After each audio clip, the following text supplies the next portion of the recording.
But I'm going to go ahead and get us started. My name is Nicole Highmark. I'm the Executive Director at Reaching Higher, New Hampshire. And we are excited to bring before you all today a webinar on what's next for public education school funding.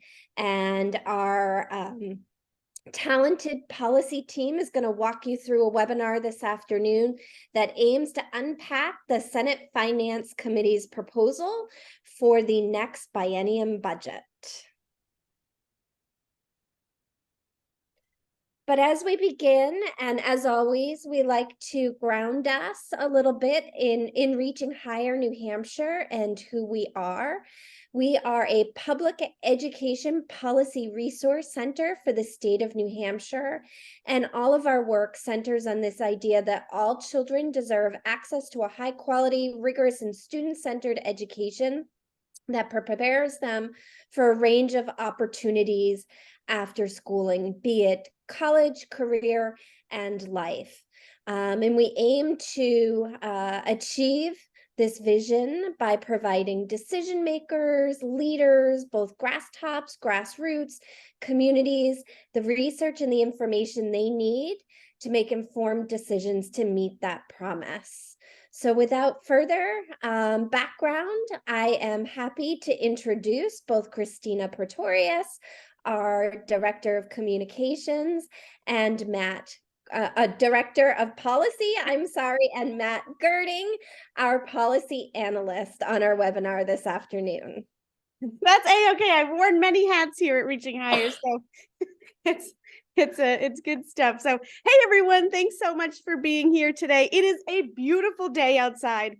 And we really appreciate that you're spending it here with us. We are recording this webinar, so for folks who, you need to jump off, or for who couldn't make it today, this will be posted on our website and on our YouTube channel. And so, feel free to share it with your networks or whatever it is. This is really a very brief dive into what the Senate Finance Committee is recommending. The funding formula in that proposal. They just passed the finishing details of it yesterday. They voted on the full recommendation last Friday, and so yesterday they voted on a couple of tweaks. So this is very fresh. So this is really top level stuff, and we'll be working through it as it moves further through the process. And so just to take a quick look at the timeline, this process started way back in the fall with agency hearings. We got the governor's proposal in February. We broke that down a little bit, and then it went to the House of Representatives. They passed their version of the budget in April, and now we're in this Senate phase. And so the Senate Finance Committee has wrapped up their work, and there are Senate sessions on June 1st, which is tomorrow, and then next week, June 7th and 8th. The Senate does have a deadline of June 8th to pass a budget. I did not see it on the docket for tomorrow, June 1st. So I don't think they will be voting on it tomorrow. You never know, though. So we're really expecting this to come forward to lawmakers for a vote next week. And then after that, it will go to a committee of conference because it does differ from the House version. Those will be in June. The fiscal year starts on July 1st. So it will be an exciting month coming up, and we will, be sure to follow us on Facebook, on Twitter, sign up for our newsletter to kind of stay up to date as this very quick month will pass right on by. So I'm going to take a couple of minutes to break down changes to the school funding formula, and then I'm going to pass it to Matt to talk about a little bit of the context, and then we will go through very briefly what the other top line budget changes are. I don't expect this to take a full hour. We have a lot of numbers, we have a lot of comparisons and things like that, but I expect this to be pretty brief. As we go along, feel free to drop any questions or comments right into the chat or in the Q&A box. And we will, if they are urgent, like you need to slow down, I speak pretty quickly. If you need me to slow down, you need some clarification on something, feel free to drop it in the chat. We can pause. But for some of those bigger questions, we might hold them to the end. And so with that, let's go through the changes to the proposed funding formula. that the Senate Finance Committee voted on over the past 4 days. So to begin, we really wanted to take a couple of minutes to really look at school funding over the past 4 phases. So current law, which is what is happening now, and the numbers that the Department of Education projected for FY24, which begins in August, and then compare that to the governor's proposal, compare that to the budget that the House passed in April, and then finally what the Senate Finance Committee is recommending. Most of the numbers in here are from the Legislative Budget Assistant, the LBA. These are estimates only. So, we're talking about next year, the year after. Sometimes we'll even be talking about 10 years out. And all of these numbers here are really for discussion purposes to help us understand the feel of it. So, if something changes next year, enrollment changes in FY25, these numbers will likely differ from year to year. But these are really the best estimates that we have at this point. So just wanted to keep that in mind and let everyone know that that's sort of what's happening with these figures. And so comparing the top lines, this is total spending, all of it. We see that the Senate Finance Committee provides quite a bit more funding overall than current law. So current law, under right now, the current formula that is in place this year, if lawmakers did nothing, public schools in New Hampshire, public district schools would receive about $962 million next year, and then in 2025. We see that the Senate Finance Committee boosts that quite a bit. So we're talking about $1.04 billion in FY24 and then $1.05 billion in FY25. We see that, it provides more than the governor's budget and even slightly more than the House's budget. It is pretty close to the House's proposal, and they were very intentional throughout the process to keep these top lines pretty similar, really within the parameters of the House versions. And so looking at these numbers, one thing that comes to mind to me, and I'm sure for a lot of other people, is where will this additional funding come from? We're looking at $962 million to over $1 billion. That's quite a bit. That's a pretty big jump from year to year. And, the lawmakers had looked at a number of different things. There's a sizable surplus in the Education Trust Fund right now. The House did cut the budget for the statewide school voucher program and put that into public school funding. And state revenues have been really strong in the past few years, particularly in the past 2. And even May 2023, the numbers that are coming in right now, they're looking even stronger than projected. So lawmakers are looking at about $20 million more than they had initially projected in May alone. So, we're seeing strong revenues. They've cut school voucher budget to pay for public schools, and, that surplus in the Education Trust Fund. So all of those together are really where lawmakers have seen the opportunity to really boost public school funding.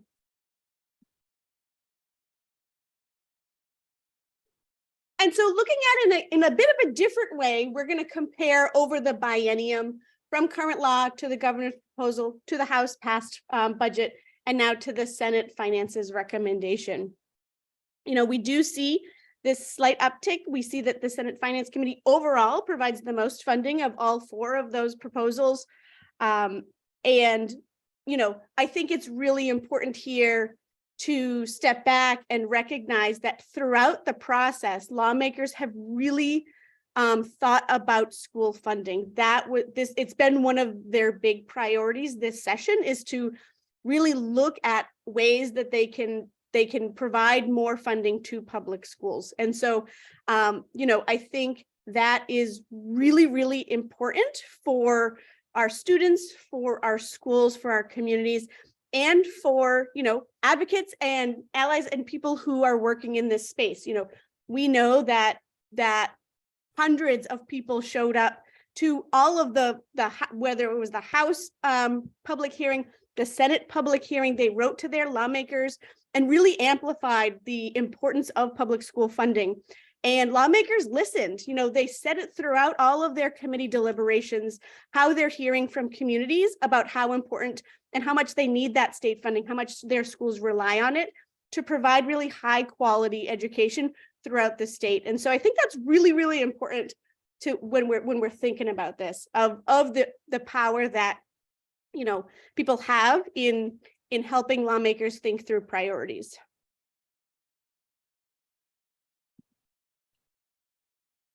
And so digging just a little bit deeper, looking at the foundation and targeted aid per student. So, it's been a process in the past couple of months. We're now on our third really major formula change here.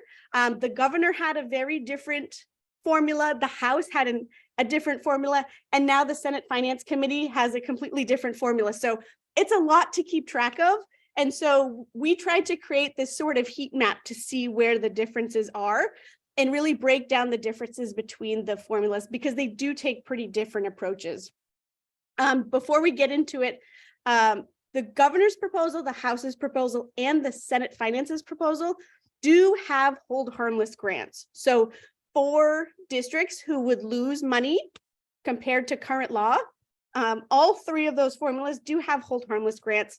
These figures exclude those hold harmless grants because we really wanted to see how is the formula working without that sort of hold harmless. So we want to see what's the formula look like, where does money get allocated apart from those kinds of hold harmless things. So let's take a step in. So the goal of the governor's proposal was to put more money in the foundation funding. So that's your base adequacy aid. That is the amount of money that schools get per student. Every school, every public school student gets that funding. And then differentiated aid. So that's students who qualify or who participate in free or reduced lunch programs. The state provides their schools more money. For students who are in special education programs, they have an IEP or a 504 plan. Their schools receive additional state funding. For multilingual students who are enrolled in English language learner programs, their schools receive additional funding. And right now, under current law, students who are who did not pass as proficient in their third grade reading test, it's called a third grade reading differential. Their school also receives a little bit of extra money to support their schooling. And so that's what we're talking about when we're talking about foundation funding. The targeted aid, that's where it really differs between the proposals. So that could be fiscal capacity disparity aid, it could be extraordinary need grant, it could be stabilization grants. It's really any stream of money that is targeted based on a community's demographics. And so with that, we can see that under current law, public schools in New Hampshire receive about $4,773 in foundation funding. So that's that calculation, that foundational formula. And then they receive about $1,175 in targeted aid. And so right now that targeted aid comes from relief aid, which is based on the proportion of students who participate in free and reduced lunch programs, extraordinary need grants, which are hyper targeted to students who attend schools in districts that have low property valuations and have high concentrations of students participating in free and reduced lunch. And also the current law also includes about $183 million in stabilization grants for a number of districts across the state. We see that the governor's program, the governor's proposed funding formula increases the foundation funding quite a bit. So that average is about $5,731 per student.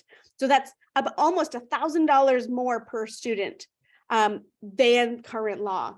But it's quite a bit less of the targeted aid. So that's $913 per student. So the governor was very intentional in really putting more emphasis and allocating more funding on that foundational formula rather than the targeted aid. One of the ways that he did that was by eliminating stabilization grants and by eliminating that relief aid that is a key funding source for districts who have high concentrations of students navigating poverty. The House took a little bit of a different tact. So they still wanted an increase in that foundational funding, but they also wanted to increase the targeted aid more. They wanted to send more state funds to districts who needed it the most. And so their average per student for the foundation funding was $4,946 per student. And then their targeted aid bumped up. They bumped up their average targeted aid to about $1,442 per student. So we can see that the House really prioritized that targeted aid, sending more money to school districts who need it the most. They have high proportions of students who are navigating poverty. They are in communities that have lower property valuations than average, and they have a harder time raising those property taxes because the state does rely so much on local property taxes to fund our public schools, really delivering more aid to those who have a harder time doing that. And so we see that the Senate Finance Committee really tried to strike a balance between the governor's proposal and the House's proposal. We see that the Senate Finance Committee really prioritized simplifying the formula, and at the same time did want to provide a little bit more funding in the targeted aid category. So we see that for Senate Finance, the average foundation funding is about $5,088 per student, and then the targeted aid is about $968 per student. So from here we see, the governor took one approach, the House took a different approach, and then the Senate Finance Committee tried to strike a balance between them.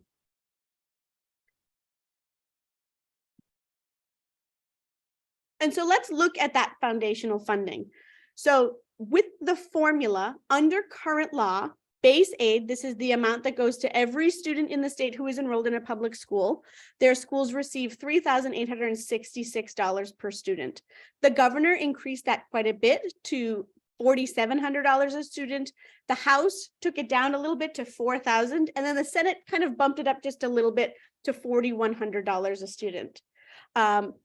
As far as free or reduced price lunch, it got increased across the board. You can see that the Senate Finance Committee did literally in the middle. So the governor proposed $2,500 a student, House $2,100 a student, Senate Finance Committee right at $2,300. Same with special education. They did bump it up more than the governor and the House. There had been a lot of talks this year, but in years past too, about the importance of state funding for special education services, and helping schools with those helping students and paying for the services that they need and deserve. English language learner programs for students who are enrolled in those. The House did increase it quite a bit. And then the Senate Finance Committee brought it down just a little bit. So, there wasn't as much of an emphasis there as there was on the free and reduced price lunch and the special education differentiated aid. And then the governor proposed eliminating the third grade reading differential altogether, and that remained consistent across all three proposals. So we see that in the Senate Finance Committee as well. So overall, we see, that lawmakers this session have really prioritized increasing base aid as much as they could to stay within the limits of that overall top spend, but also increasing aid for students who qualify for free and reduced price lunch. Lawmakers have really, for a long time, really acknowledged the barriers that students who are navigating poverty face. And so, that's why they allocate more funding to those students. I get asked a lot, is that to pay for the lunch program? And it is not. This goes to schools so that they can, have services, have programs to really support students in their learning. And then special education services to pay for the services that those students need. So in terms of the targeted funding, and this is where it gets a little more complex. We're gonna peel the onion back just one more layer. So targeted funding. Right now, under current law, schools there's an extraordinary need funding source, and that is for schools that are in low property valuations. So they are, people call them property poor, but I don't like that phrase. They don't have as much property valuation, as much tax base to raise funds. And they have high concentrations of students who are navigating poverty who qualify for that free and reduced price lunch. So these are the highest need communities in the state based on those two factors. Right now, some schools also receive relief aid, which is an additional grant per student based on the concentration of poverty in their district. So if a school has more than 48% of their students who participate in free reduced lunch, they receive the max grant per student, and then it's a sliding scale from there. So anywhere between 12% of their students and 48%, they receive a portion of that max grant, depending on sort of where they fall in that sliding scale. And then right now, the state also has the stabilization grant that was implemented in 2012 after the state did a major school funding formula overhaul.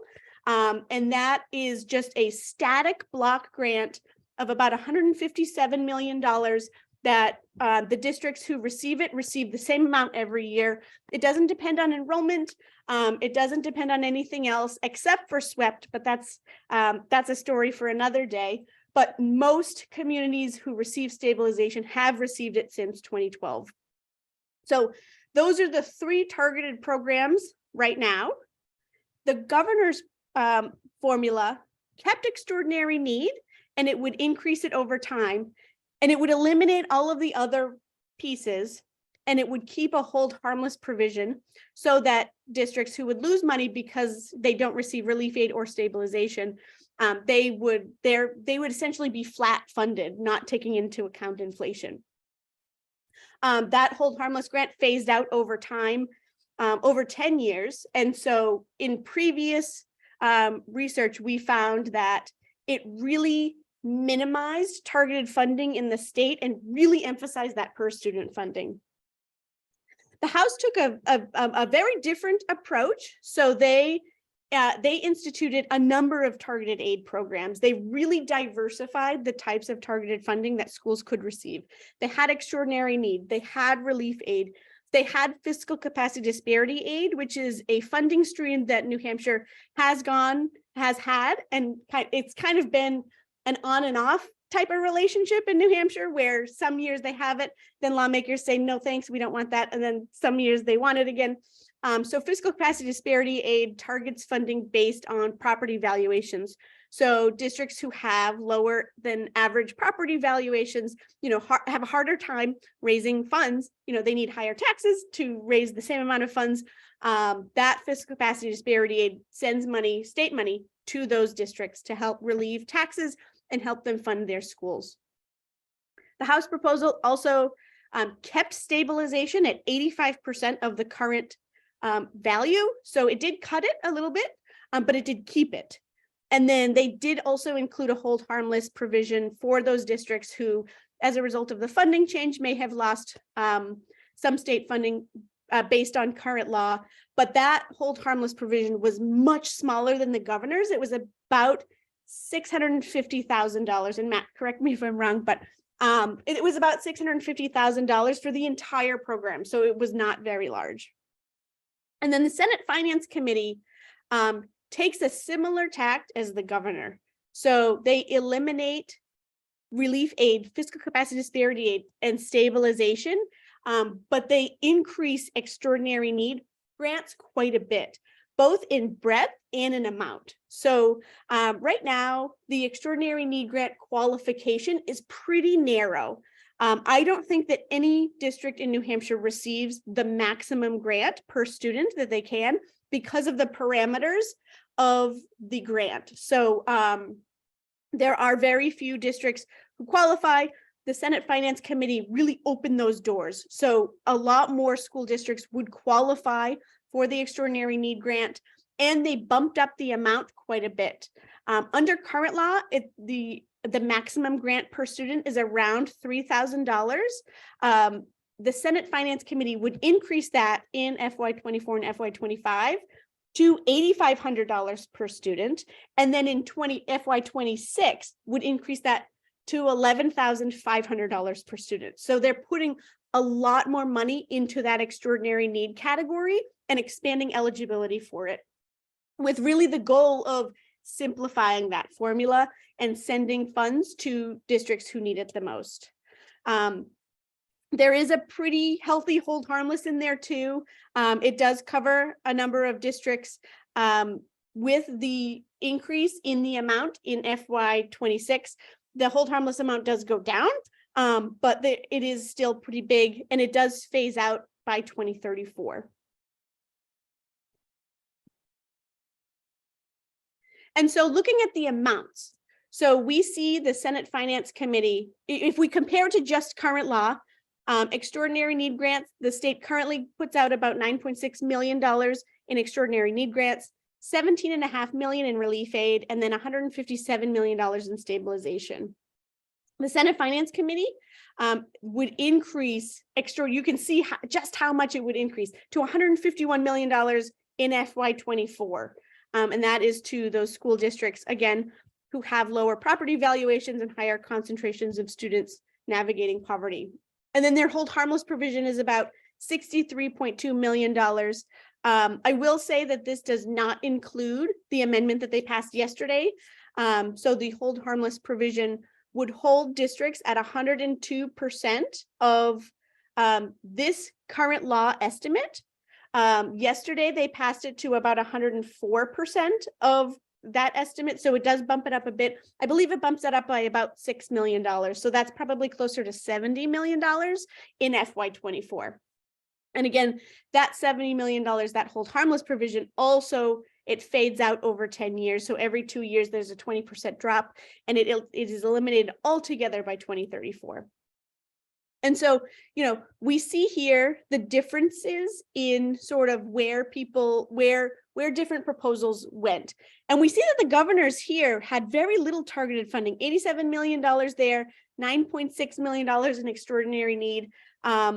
Over time, those did. So the way that the governor's proposal worked was that it increased extraordinary need grants over the 10 years and then eliminated hold harmless. So it kind of went like an X.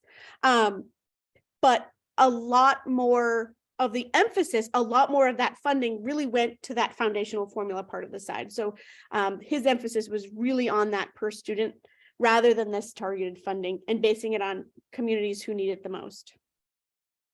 Christina, just Yes. real quick, I just wanted to note that that $63 million in the hold harmless does reflect that increase. So it originally was $6 million less. So it was at about 57 million. So that does in fact reflect that. Just wanted to Well, thank you, Matt. Really You're welcome. appreciate it. Sorry, Totally. we're holding this so quickly to the vote that, you know, we've been spending quite a bit of time intensively working on this. So I sincerely apologize for that error. Thank you, Matt. Oh, it's okay. No worries.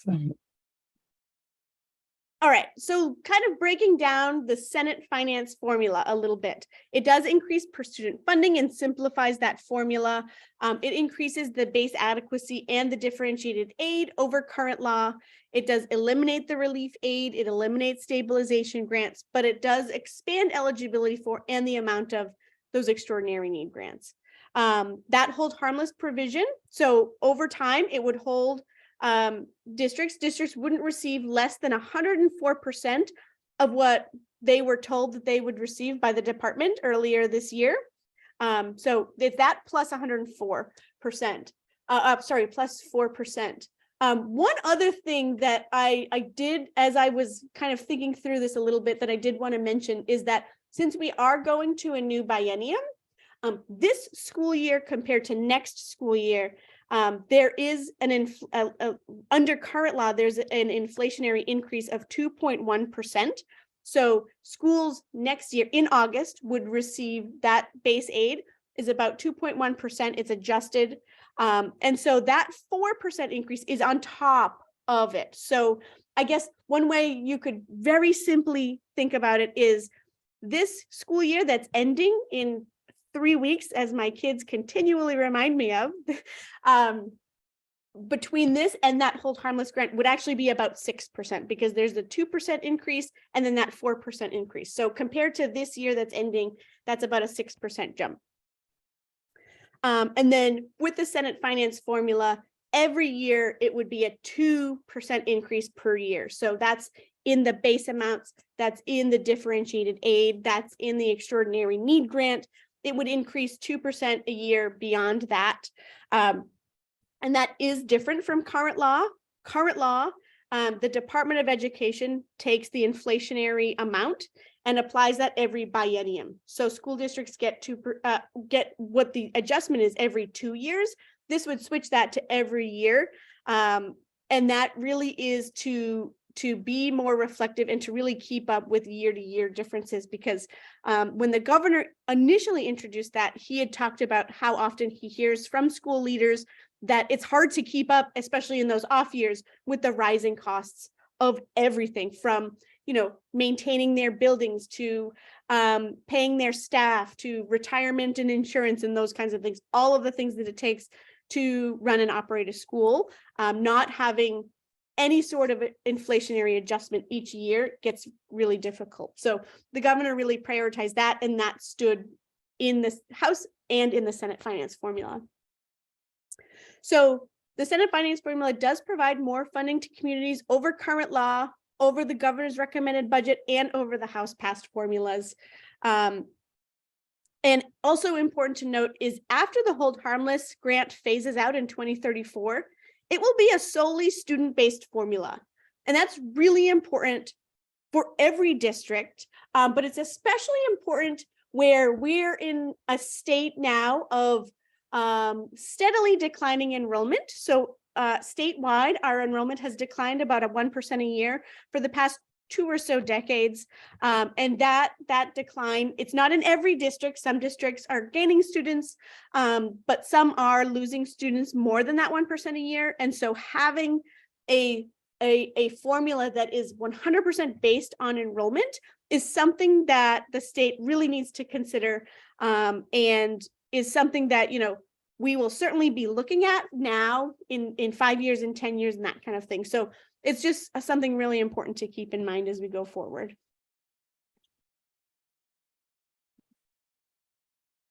So looking at town by town, so we, in comparing current law to the House's proposal and to the Senate finances proposal, these are the biggest differences between the Senate and the House. So these are the 10 communities who would gain the most between the House and the Senate's proposal, the Senate Finance Committee's proposal. So, Manchester, Nashua, Concord, Dover, Laconia, these bigger districts would receive substantially more money over current law and would receive a lot more money under the House's proposal. You can see that under the Senate Finances proposal, Manchester would receive about 12 to $14 million more, Nashua about $8 million more. So, it's really these larger towns that would benefit the most from the Senate finances proposal. And if we look at the districts who would receive less than the House's passed budget, we're looking at communities like Rochester, Claremont, Derry, Milford, Goffstown, Brookline, Franklin. And these communities, they receive more than current law, but they benefit more from the House's proposal. So if you'll remember, the House had a number of different targeted aid programs. It really diversified the way that they distributed state funds. And so with the more simplified formula, these districts don't benefit as much as some of the larger communities. And we, in looking at a lot of these communities, we see that many of them have really large stabilization grants. And so if we were to peel back that onion just a little bit, I think that a lot of that loss, from Rochester, under the House's plan, they would receive $32 million next year. Under the Senate's is just under 30. I think a lot of that has to do with that loss in the stabilization grant. They receive a pretty sizable stabilization grant. Same with Claremont, Derry, Franklin, those communities, Berlin, they receive quite a bit of money in that stabilization grant, and moving to closer to a student-based formula rather than having that underlying stabilization grant for them. Their it's our it's our interpretation that, you know, they can change the funding formula, but going to a student-based one, they've had such sharp enrollment declines since 2006 that changing that formula, you know, it becomes difficult for the state to be able to make up that stabilization grant. And so, you know, we see there are a lot of really diverse communities. Derry is a big town, Rochester, the city of Rochester, the city of Claremont, but then you also have smaller communities like Franklin. And so, you know, looking at the comparison between them, there's a lot to unpack. And so here is sort of just reiterating who kind of gains under the Senate finance formula compared to the House's past formula, and who loses. So Rochester, $2.1 million less than the House formula, Derry, $1.3 million less, but then Nashua receives almost $14 million more under the Senate finance formula. And, you know, Senator Bradley was really open about this on Friday, and he pointed out Manchester and Nashua, how much more funding they would receive. And, you know, he talked about how important it is, you know, they have more students, they need more money. And that certainly is one take for sure. I think it's important, you know, for the state to see, though, that there are other communities too, you know, our rural communities, they don't gain as much under some of these proposals. And so that's something certainly to keep in mind. One other super fast thing that we wanted to go through was the 10-year difference. So in the Senate finance formula, because that hold harmless grant does phase out, but there is that increase in the extraordinary need. There's just so much happening in that 10-year period that we wanted to look at, okay, what does it look like in FY 2024? And then what does it look like once the hold harmless grant is completely phased out in FY 34? I do want to point out that these figures are not adjusted for inflation. In terms of, they are sort of the 2% per year, but in terms of, you know, what is the dollar figure 10 years ago compared to what it is now, it obviously doesn't do that because you can't read it without knowing. So we see that over the 10-year period, Manchester would gain about $32 million between FY 24 and FY 25. Nashua would gain about $16 million. You know, there these other communities, Rochester, Concord, Keene, Dover, Laconia, they would gain funding over the 10-year period. And then the communities who would lose money under the formula are Derry, Litchfield, Ware, Raymond, Sandown. You know, some of these, and these are very diverse districts. You know, there's not a real easy through line between the districts on both sides, who would gain and who would lose. There's not a real clear through line on what those districts, what the demographics are, or that kind of thing. That's something that we're still trying to unpack. And once we do, we'll be sure to share that as well.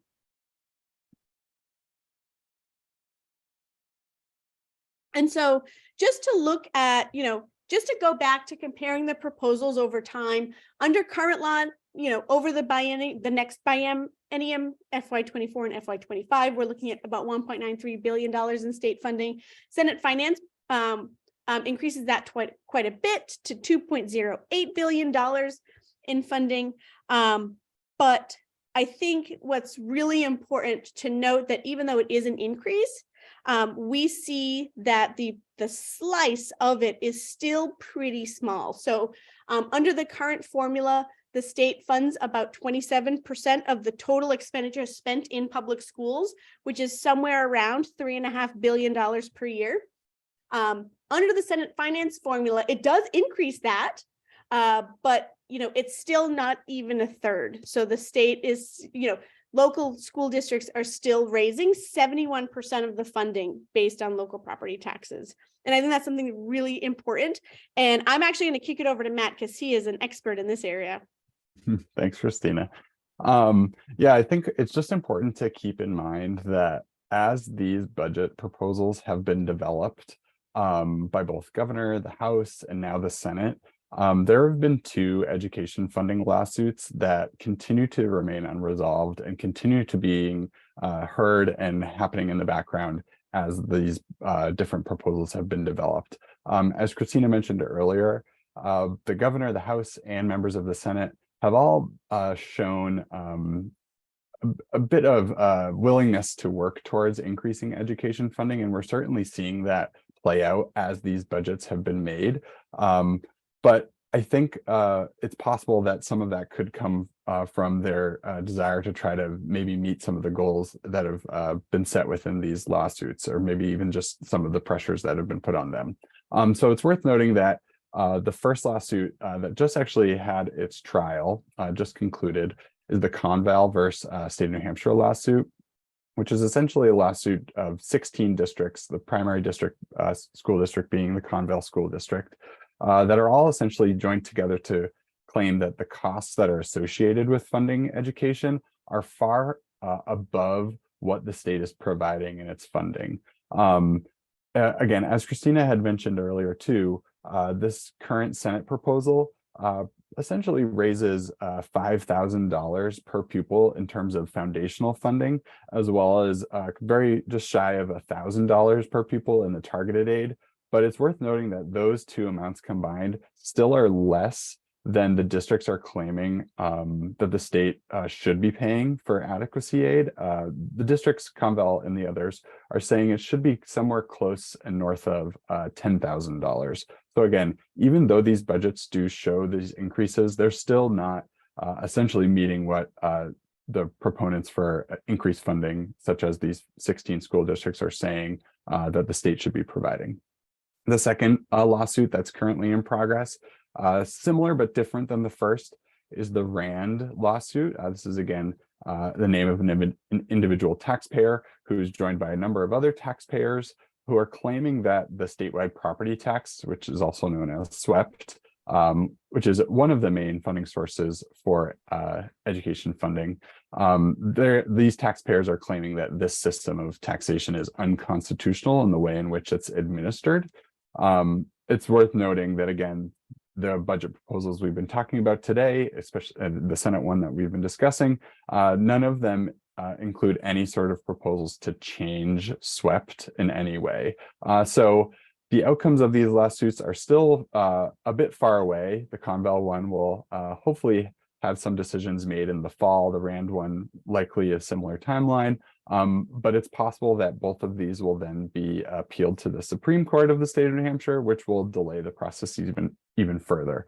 So we won't have actual decisions in the near future, but I think it's important to keep these cases in mind as we discuss and frame this budget and how it's been developed. Yeah, thanks. Great. Thanks, Matt. Yeah, it's such an interesting time in New Hampshire school funding in particular. And so it's certainly worth keeping those things in mind. It's my understanding, that the Conval decision, there's no real timeline, but the RAND, but they wrapped up their arguments, their oral arguments within the last couple of weeks.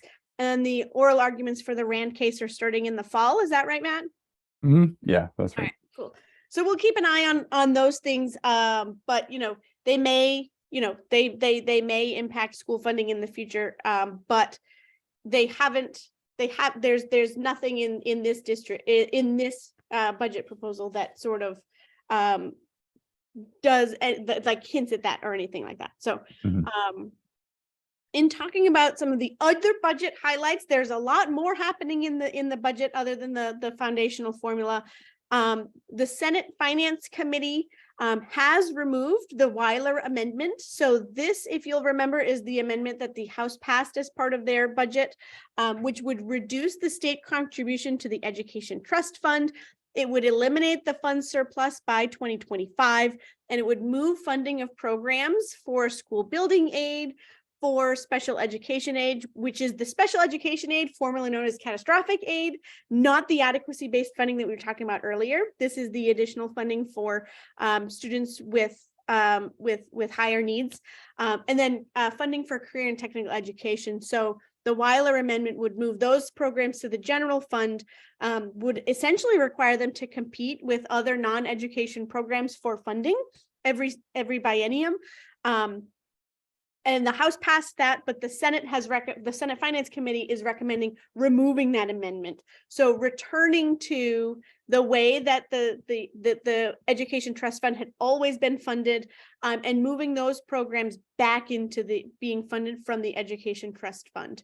To get a little bit deeper in the weeds, the Senate Finance Committee's budget does specify that 41% of the business profits tax and the business enterprise tax go into the Education Trust Fund to fund education. That is public school funding, that is public charter school funding, that is school voucher funding, school building aid, special education aid, career and technical education, kindergarten funding. And so it is important to know, and this is a bit technical, but I think it's important, is that now the Senate Finance Committee is recommending that that is an actual percentage. And that was at the request of the Department of Revenue Administration, because under current law, it's, you know, the DRA would define what it is, and they kind of went to budget writers and said, we need you to tell us what the number is because this is getting really complicated. But lawmakers, budget writers were very clear that they tried to get it as close to current law as they possibly could. And that was about 41% of both of those revenue streams. So the long and the short of it is that the Senate Finance Committee, there was a lot of feedback about the WEYLER amendment when the budget was passed. There were a lot of people who said, this is not a great idea. The Senate Finance Committee really took that to heart and they removed that amendment. So everything will be sort of under what is right now happening. Another big change has to do with school meals. So the House passed budget includes a provision where the state would participate in Medicaid direct certification. That would create a partnership between the Department of Health and Human Services, which manages the Medicaid program, and the New Hampshire Department of Education to help identify eligible students who are not enrolled in free and reduced price lunch programs, but are eligible. So, you know, between the two of them, they would work together to help identify students and automatically enroll them so that those students could get meals, they could get fed, which is incredibly important and is something that, you know, we say a lot because I think it's easy to get caught up in the funding part, but at the end of the day, NDC would make sure that kids are fed, which is really important. But it also would boost school funding because so much of the funding formula relies on the number of students in a district who participate in free and reduced lunch programs. And so right now, we know that there's an undercount, that the actual number of free and reduced price lunch students who participate is lower than the number of students who are eligible. And Medicaid direct certification tries to help identify and close that gap. The New Hampshire Department of Education estimated that about 9,000 students would be enrolled through Medicaid direct certification. But other estimates have been a little bit higher. It's really unclear and it's hard to put a pin in a number on, but those are the best estimates that we have at this point. So the Senate Finance Committee recommended removing that with not participating in Medicaid direct certification. The House budget also included an expansion of eligibility for school meals to 300% of the federal poverty guideline. Right now it's at 185%, which is the federal minimum. So the federal government, that program funds it at 185%. So any student who has a household income at or below 185% of the federal poverty level would qualify. This would expand it to 300%. That was included in the House passed budget. It was removed, or the Senate Finance Committee is recommending removing that. They are recommending replacing both of those with a study committee in place of that expansion to really look at the actual cost of it and what it would look like for students. There were some fiscal notes on these. So the expanded school meal program, the LBA estimated that it would cost about $75 million a year to expand access to food for those students. And then the Medicaid direct certification would cost about $25 million. Although I got to emphasize again, that number is very squishy because the state doesn't really know how many students, but they roughly estimated that would be about $100 million. So those pieces have been removed with the expectation of establishing a study committee to look at the program. And then finally, another piece of big news is that a teacher recruitment program was added. This is Senate Bill 140. This would create a teacher stipend program for students who are going through their teacher prep programs, who have, they would create a stipend program for student teachers during those when they're placed in a district for whether it's a semester or for a full year. Often those experiences are unpaid and they're full-time. And so, lawmakers really, they recognize the importance of how difficult it is to be employed full-time and not get paid. So this would create a state program for eligible students. And it would give them a $500 a week stipend throughout their time in that student teaching program, with the effort of really retaining students, encouraging them to go into teaching programs and teach in New Hampshire. One other part that's really important here is that SB 140 would be funded from American Rescue Plan and ESSER funds. And that was a change that the Senate Finance Committee made. And so, those monies lapse. So ESSER funds lapse in September 2024. The ARPA funds, the state fiscal relief funds, those have a little bit of a longer lag time, but not much. I think it's 2026. So, this would essentially be a pilot program.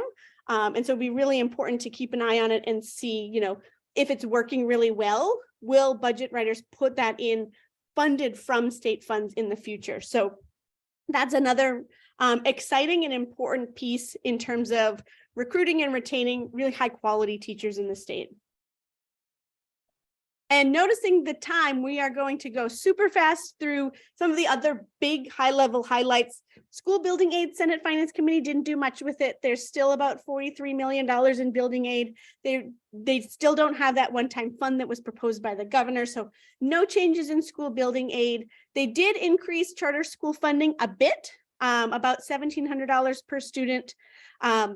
They did incorporate a public school infrastructure fund of $10 million over the biennium. That public school infrastructure fund is administered by the Department of Education and funds school safety initiatives. So security cameras, some metal detectors, things like that, for really school safety grants.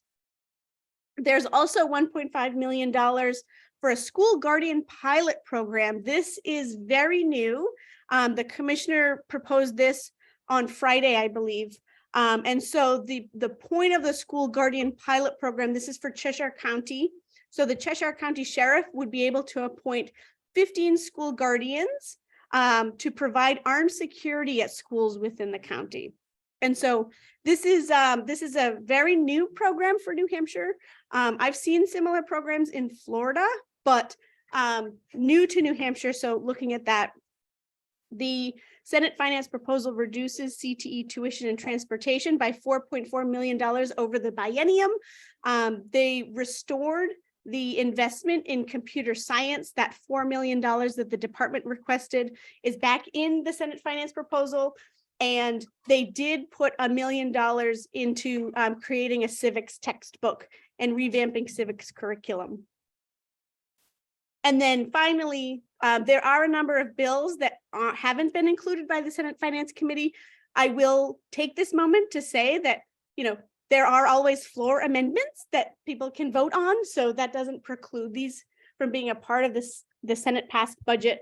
A couple of the key ones that we're keeping an eye on are House Bill 367, which would expand the school voucher program to a cost of what we approximate to be a maximum of about $48 million per year.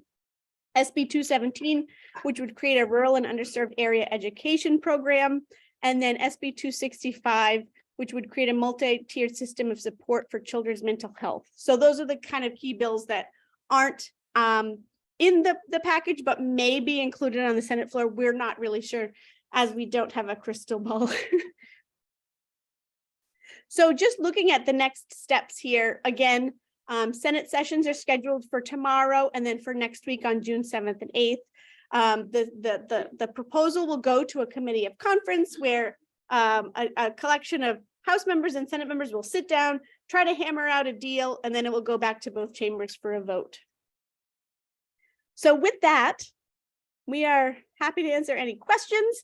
If you have them, I don't know if anyone have come up in the chat. Nothing yet. But yeah, great job, Christina. It's good to hear all Thanks, this you info. too. Thanks. I am going to put in Matt and I's email addresses. If you do have any questions, if you don't want to plop them in the chat or whatever, if you want to email us, feel free to reach out.